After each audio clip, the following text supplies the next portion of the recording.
why I decided to become a filmmaker. And it is to tell stories, right? And I think because of my background as a photojournalist, you are trying to bring these stories to life and give voice to those who don't have voice.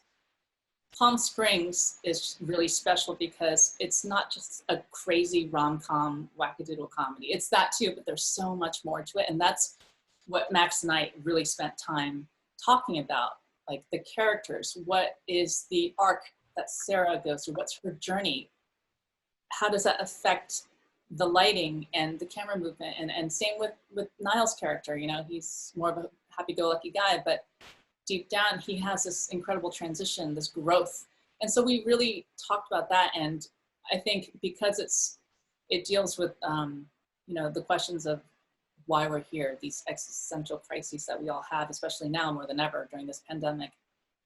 It really spoke to me. And I don't know how Andy and Max saw the future, but they certainly did. And I'm just so happy that people are watching it and really responding to it, especially during these times.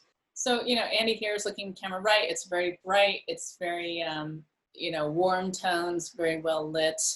Looks like a kind of a standard comedy there, right? Here is Sarah's side of it. It's very dark.